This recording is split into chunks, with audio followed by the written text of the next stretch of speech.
experiência de oração ao longo desta semana? Você tem procurado Deus de maneira intensa, real e verdadeira? Você tem se descobrido, ou se descoberto melhor, na presença do Senhor como alguém que desesperadamente precisa dele? Ele, ao longo desta semana, muito que tem ouvido nas minhas atividades, seja na minha família, seja na igreja, é a certeza que quando nós adentramos a presença do Senhor, a nossa vida de forma nenhuma permanece a mesma como está. Eu quero saudar você que decidiu nessa noite estar aqui. Você é muito bem-vindo. É uma alegria todas as noites vê-la na igreja. A gente se alegra quando você para as suas atividades, os seus compromissos, abre um espaço na sua vida para estar na casa do Senhor. E se nós humanos, que somos tremendamente egoístas, nos alegramos por ver você, quanto mais o Pai do céu é bom. O quanto Ele não se realiza por Deus e como seu Pai veio na casa do Senhor. Que Deus possa dar para você nessa noite uma bênção toda especial. Eu, aliás, não sei nem o que significa você uma bênção especial, mas Deus sabe. E Deus é especialista em atender as nossas demandas de maneira muito íntima, muito especial. Obrigada. Nesta noite eu queria lembrar você uma vez mais que amanhã às 19h30 nós iremos começar o nosso culto, a nossa celebração de Santa Ceia. Aos casais que estão envolvidos na atividade do encontro de casais comunitário, você pode procurar o Marco Faria, passar ele a sua inscrição e o casal que você tem que acompanhar também. Eu quero contar a você que nós abrimos a palavra ao orarmos ao Senhor. Mas antes de orar, eu lembrei de uma história. Um jovem pastor, garoto pastor, ou pastor garoto, ele recém havia se formado e foi trabalhar no seu distrito, na igreja a qual ele foi designado como pastor. E para inaugurar a sua passagem por aquela igreja, a sua primeira pregação, o seu primeiro sermão no sábado de manhã, ele decidiu preparar um sermão mais muito especial. E ao longo da semana ele se debruçou na arte de estudar, na arte de escrever, de decorar, de pregar para o Espírito, orou ao Senhor pedindo luz. E aquela semana foi toda voltada àquele primeiro sermão. Ele queria inaugurar o seu ministério com chave de ouro. Ele gostaria que a igreja tivesse a melhor das melhores impressões a respeito dele como pregador e orador. E no sábado pela manhã ele se dirigiu à frente, abriu a Bíblia e começou a pregar sobre o personagem de Moisés. Ele deu dados históricos, bíblicos, referências, comentaristas, estatísticas, ilustração, fez a igreja sorrir, fez a igreja chorar, contou uma experiência pessoal, fez um apelo, teve música, muita gente veio à frente e se percebia que a igreja estava encantada com o novo pastor, o pastor novo com o qual ela havia recebido. E na porta, lá na saída, aquele pastor estava assim ansioso por um feedback. Ele queria uma resposta ao seu sermão. E lá na porta os irmãos então começaram a tecer bons elogios, sinceros elogios.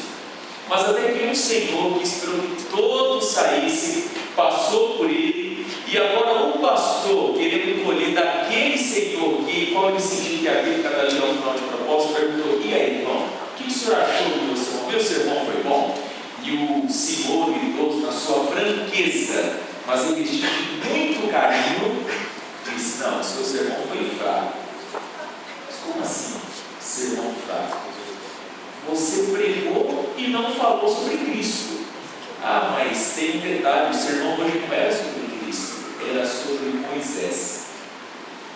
E aquele Senhor, na sua sabedoria, conduziu aquele jovem pastor a um mapa que estava fixado no mural da igreja. Era o país de Inglaterra, a Grã-Bretanha.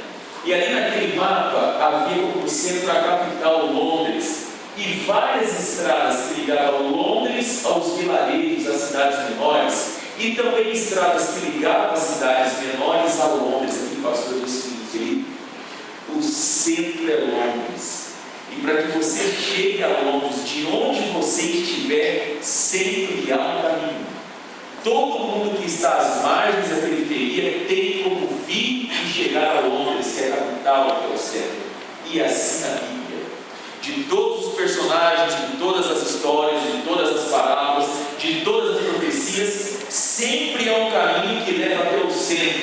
Cristo Jesus. E nesta noite, querido, eu gostaria de enaltecer o nome de Jesus. Gostaria de glorificar o nome de Cristo, dignificar o Senhor Jesus, de modo que Cristo possa se levantar diante de você com toda a glória, com toda a majestade, com todo o poder, com todo o senhorio que Ele tem. O Senhor Jesus é o Filho de Deus, é Deus verdadeiro, Deus soberano, e Ele nesta noite, através da palavra, pode se levantar na sua vida uma vez mais. Senhor nosso Deus e nosso Pai, em nome de Cristo Jesus, porque Ele é o autor, o consumador da nossa fé, Ele é o esplendor da glória, Ele não é parte ou complemento aos méritos que nos faltam, Ele é o nosso próprio e inteiro mérito, é nele que nós nos escoramos, é nele que nós nos debruçamos, é nele que nós confiamos e transferimos a nossa existência ainda de pecadores. E esta oração é feita no nome dele, já que ele intercede, já que ele é advogado. Senhor, através das histórias, das profecias, das promessas, através das parábolas, das advertências, das cartas, o Senhor quer colocar diante de nós o maior e mais belo retrato de Deus, Cristo Jesus.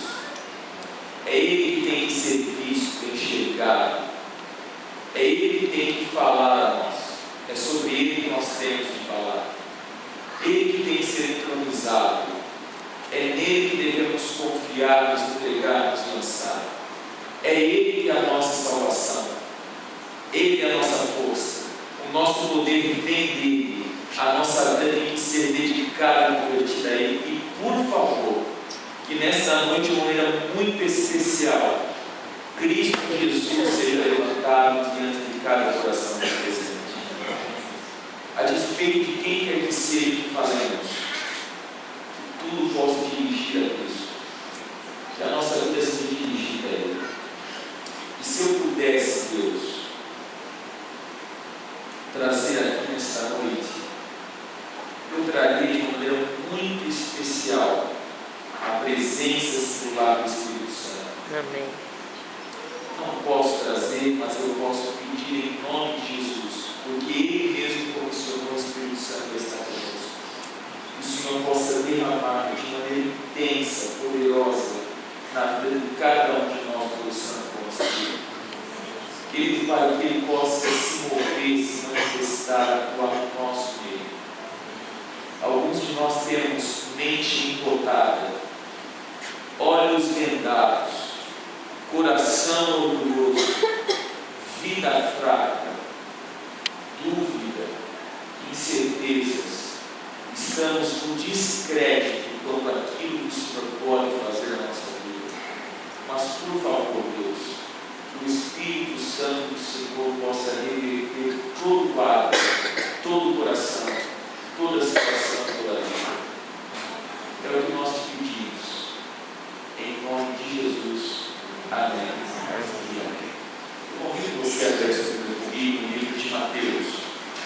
Mateus, nós vamos ao primeiro capítulo do livro de Mateus. Eu disse a você, em uma das noites, não lembro qual, uma leitura superficial ou rápida pode dar a impressão de que os 4 primeiros evangelhos do Novo Testamento, Mateus, Marcos, Lucas e João, contam a mesma coisa da mesma forma sobre a mesma pessoa. Mas uma leitura mais atentiva, mais minuciosa, revela que os evangelistas estão preocupados sim em retratar a mesma pessoa, mas que se encontra por vezes em cenários diferentes, com pessoas diferentes, vivenciando experiências diferentes, sobretudo com objetivo e propósito diferente. Por exemplo, Mateus ele está preocupado em apresentar Cristo Jesus aos judeus. Quando você vai ao livro de Marcos, você nota que Marcos está preocupado em mostrar Cristo Jesus aos gregos. Lucas está preocupado aos romanos, Marcos aos romanos. Lucas está preocupado em apresentar Cristo Jesus aos gregos. João aos primeiros cristãos, a primeira igreja que está se formando, está em processo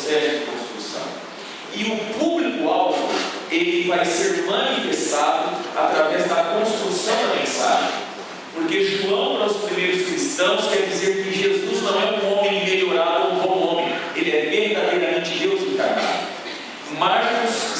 Lucas está dizendo que Jesus Cristo verdadeiramente ele é alguém que está preocupado com aqueles que estão à margem, na periferia. Ele é o Filho do homem. Quando você está no livro de Marcos, você nota que Marcos está preocupado em revelar Jesus Cristo como Deus que serve, como Filho que serve. E em Mateus a preocupação é mostrar Cristo Jesus como Rei dos Reis. Aliás, algo muito interessante. Quando você vai aos Evangelhos, você percebe que cada um apresenta Cristo Jesus a partir de um momento da história. No livro de João, João apresenta Jesus desde a eternidade. E o verbo se fez carne, e o verbo entre nós. Jesus Cristo é Deus eterno. Quando você vai ao livro de Mateus, você percebe que Jesus é introduzido a partir de Abraão. Quando você vai ao livro de Lucas, Jesus é introduzido a partir de Maria. Quando você vai ao livro de Marcos, Jesus é introduzido a partir do seu batismo. Cada um deles uma perspectiva diferente, um momento diferente, uma alusão à pessoa de Cristo de forma diferente. E quando você começa a entender Jesus a partir de Mateus, logo você conclui o seguinte: se nós não tivéssemos na Bíblia o livro de Mateus, nós teríamos algumas limitações para entendermos o Novo Testamento. Porque o propósito e o papel do livro de Mateus em específico é servir de ponte. Ele está ligando o bloco do Antigo Testamento ao bloco do Novo Testamento. A palavra-chave central do Antigo Testamento é promessa. Desde Gênesis é feita uma promessa, que a serpente um dia seria esmagada, ela teria alguém que pisaria o calcanhar da serpente e esmagaria a serpente. Você tem o fato do homem ter pecado, Deus ter buscado, Deus ter feito o primeiro sacrifício para vestir o homem que estava nu. Então o Antigo Testamento ele vem trazendo ao longo das suas páginas uma promessa de um libertador, de um salvador, do Messias, do resgatador. Quando você entra no Novo Testamento, você percebe que agora há um cumprimento. Aquilo que foi prometido, agora é cumprido. Tanto é que em Mateus você tem 20 milagres, exatos 20 milagres, e você tem por 20 vezes a palavra cumprimento. Mateus está dizendo: olha, tudo que nós esperávamos no Antigo Testamento se cumpriu agora com a vinda de Cristo Jesus, o Rei dos Reis, o Messias. A verdade até é que os evangelhos, eles não conseguem retratar a história como Deus gostaria que fosse retratada. Os evangelhos retratam a história na medida e na capacidade da nossa compreensão. O Evangelho de Mateus ele foi escrito por volta de 8 anos depois da ascensão de Cristo. E ele é inaugurado, ele é escrito a partir de uma problemática. Mateus queria mostrar que Cristo Jesus realmente era Rei dos Reis para o judeu.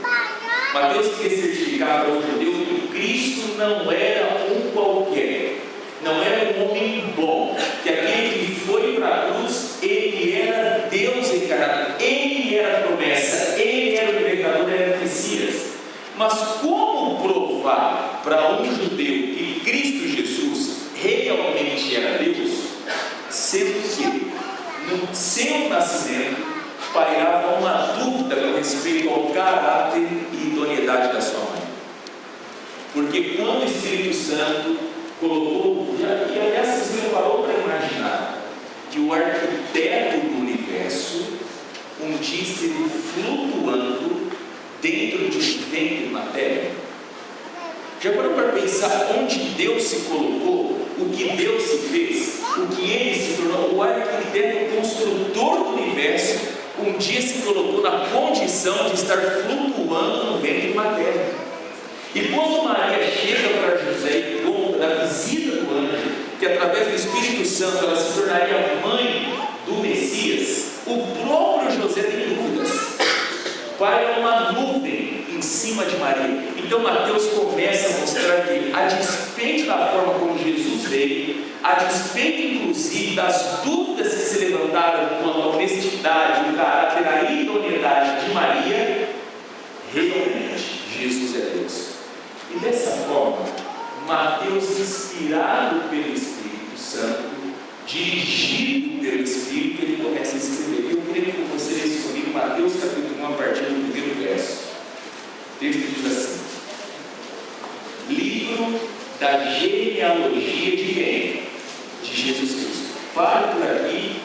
logo mais a gente volta. A glória do Antigo Testamento é contar a história de quem criou o mundo. A glória do Novo Testamento é contar da genealogia daquele que criou o mundo e se fez homem. Enquanto você tem lá em Gênesis capítulo 5, verso 1, a genealogia de Adão, em Mateus capítulo 1, verso 1, você tem a genealogia de Jesus. E o texto continua dizendo: livro da genealogia de Jesus Cristo, filho de quem? Filho de Davi e de quem mais? Filho de Abraão. E você precisa fazer uma pausa aqui. Você tem que entender claramente que quando Mateus coloca Davi e Abraão, Mateus está falando ao público judeu sobre duas grandes verdades: que Jesus Cristo, ele é o filho dos dois personagens mais importantes e simbólicos para o povo judeu. Davi é a figura do rei. O trono de Davi, inclusive, é um trono de caráter eterno. Mesmo na volta de Cristo na nossa vida eterna, o trono de Davi estará estabelecido para sempre. Deus não tirou o trono de Davi pela eternidade, muito pelo contrário. Um trono dado a Davi é um trono eterno.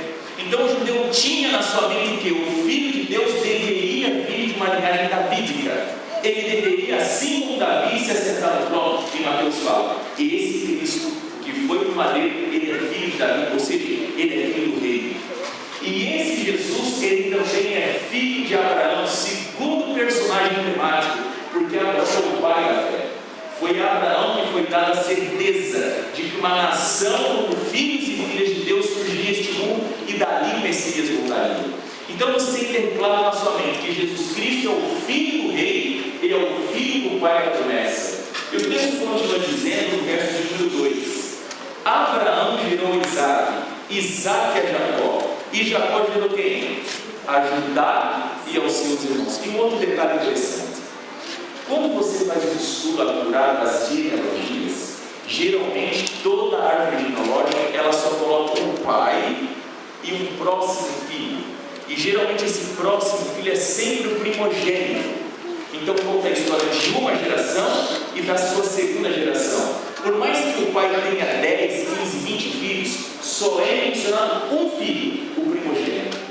Neste caso específico, quando fala de Isaac, Jacó, Judá e seus irmãos, Mateus está dizendo o seguinte: Jesus Cristo não é propriedade exclusiva da tribo de Judá. Jesus Cristo não é propriedade exclusiva dos judeus. Jesus Cristo não está refém e confinado a um povo. Jesus Cristo é propriedade que está ligado a todos aqueles que vieram das 12 tribos de Jacó. Ele já está quebrando o paradigma de um Deus próprio, particular, de um povo só. Verso de número 3: Judá gerou quem? Judá gerou Tamar. É isso? Não, gerou de Tamar, perdão. Judá gerou de Tamar. E aqui tem uma curiosidade: uma mulher aparecer numa árvore genealógica. Árvores genealógicas apresentam apenas a figura masculina. E um outro detalhe importante para esse tipo de conhecimento: Tamar foi marcada por uma história de adultério. Tamar, mulher adúltera. Está aqui, ó, na árvore genealógica de Cristo Jesus. O texto segue para o verso de número 4. Arão gerou Aminadab, Aminadab a Nasson, Nasson a Salmão. Verso 5: Salmão gerou de quem? De Raabe, cananeia, ou seja, não é do povo de Deus, não é das tribos de Israel, e sobretudo prostituta. Enquanto a primeira que aparece aqui, já é um fato inusitado, é uma adúltera, por uma segunda vez se apresenta e aparece uma mulher, e agora ela é fora do povo de Deus, e para piorar a situação, prostituta. E a Bíblia continua dizendo que Raabe é Boaz, e este gerou de quem? De Ruth. Ruth, moabita, não tinha nada a ver com o povo de Deus, gente de fora, gente de outro povo, gente que na lógica judaica não tinha nada a ver com esse contexto todo aqui, que o texto continua dizendo, e ele vai para o verso de número 6. Jessé gerou o rei Davi, e o rei Davi a Salomão, daqui fora mulher de quem? E quem que é essa mulher? Batseba. Quem que é Batseba? Adúltera. Você não notou os elementos comigo? Você viu que Jesus, ele começa a vir o fruto de Abraão, passa por Davi, mas em algum momento na história do Filho de Deus, do Messias, passa 4 mulheres elencadas, listadas, apresentadas na Bíblia. Você tem a pessoa de Tamar, uma adúltera, você tem a pessoa de Raabe, uma prostituta cananeia, você tem Ruth, uma moabita, e você tem Batseba, uma mulher adúltera. E eu sou apaixonado pela Bíblia, sabe por quê? Porque a Bíblia é um livro que é franca. A Bíblia é honesta na Bíblia. A Bíblia não me desafia quanto a procurar evidências de que ela mascara a sua originalidade ou a história assim como ela realmente é. A Bíblia, por exemplo, ela chega a dizer que na árvore genealógica de Jesus tem uma mulher que é a esposa de Urias, que tramou junto com Davi, adulterou com ele, perdeu o esposo, e a partir dessa mulher aqui, Jesus veio e chegou ao mundo. Sabe, querido, Mateus, ele usou de 4 mulheres, de 4 histórias, para trazer proteção e segurança à pessoa de Maria. Em outras palavras, Mateus está dizendo ao povo judeu: se vocês têm dúvida de que Maria pode ou não ser a mãe de Jesus, vá para a história e vejam quem antecedeu a esses aqui.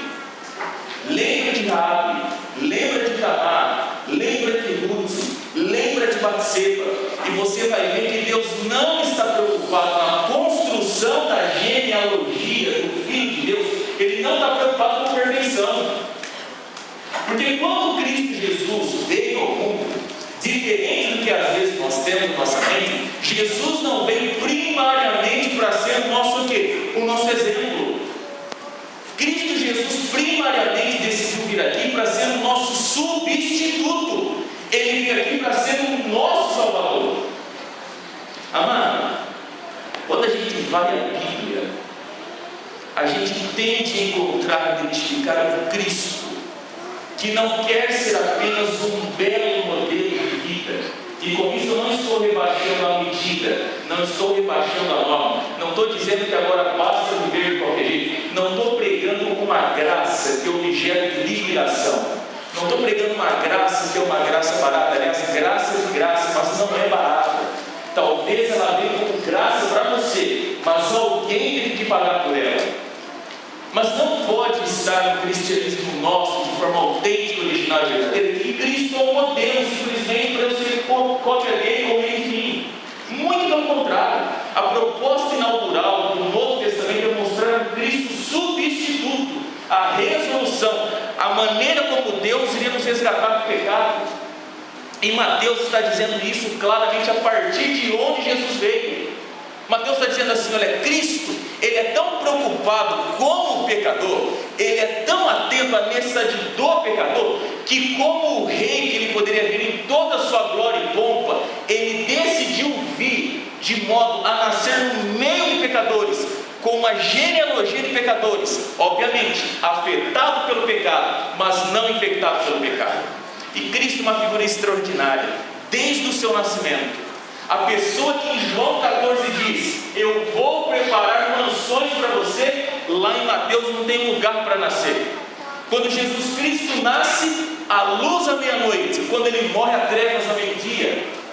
Jesus Cristo é uma figura que foge da nossa capacidade de entendê-lo e compreendê-lo, porque ele está sempre com uma surpresa, ele tem sempre uma carta na manga, ele tem sempre um outro caminho, ele tem sempre uma outra porta, ele tem sempre uma outra postura, sempre uma outra resposta. Ele nunca trabalha de modo convencional, desde a sua história de entrada ao mundo. Quem escolheria como antecedente pessoas ligadas ao adultério, à prostituição, gente que estava em povo pagão, em terra pagã. E eu percebo que Cristo, ao entrar no mundo dessa história, desse jeito, Ele está olhando e fitando o pecador. Ele está interessado em salvar quem se sente no pecado. Ele está olhando quem se faz refém do pecado, das suas consequências. Cristo, querido, não veio de forma santa simplesmente para alcançar os santos. Ele veio de forma santa para ser substituto e rei de quem se sente pecador. E sabe, é impossível você ter um remédio se antes você não sabe o problema ou o real problema.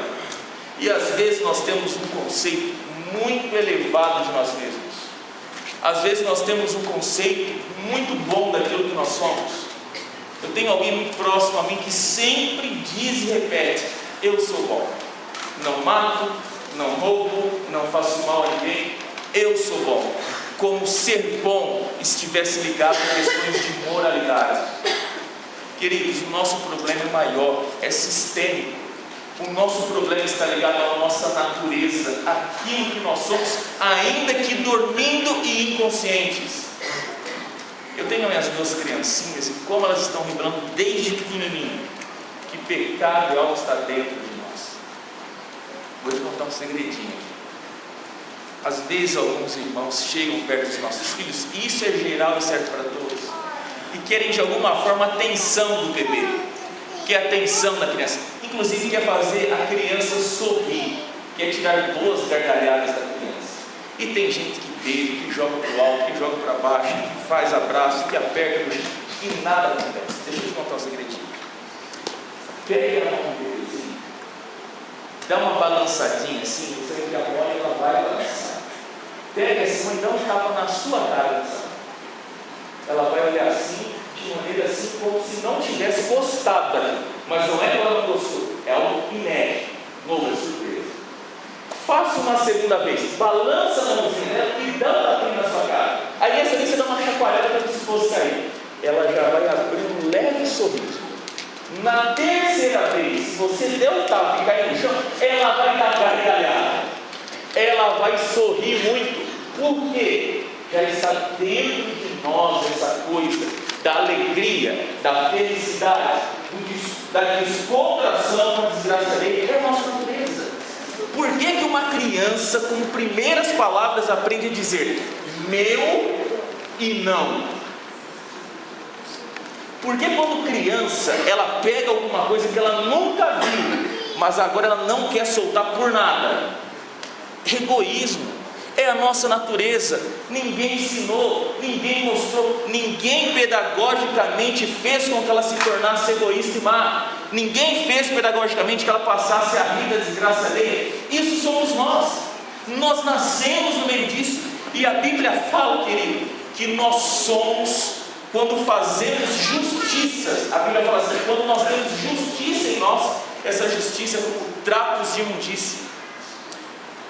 E o tradutor foi muito bonzinho, porque esse trapo de justiça nada mais era do que panos, toalhas que as mulheres usavam no seu ciclo menstrual. E isso a Bíblia está falando da nossa justiça. Imagine agora as nossas injustiças. O que não são diante dos olhos de Deus? A Bíblia diz: todos pecaram. Todos estão destituídos da glória de Deus. A Bíblia categoricamente fala que nós por nós mesmos não temos como nos salvar. Aliás, um professor que eu admiro muito a sua profundidade já dizia: o nosso único papel no plano da redenção é pecarmos. Fora do nosso pecado nós não podemos fazer nada por nós mesmos. Amado, a Bíblia nos trata a partir daquilo que verdadeiramente nós somos, pecadores. E se você acha que eu estou lhe dizendo isso para te jogar na lama como um fim em si mesmo, está puramente enganado. A verdade é que nós descobrimos quão bom é o remédio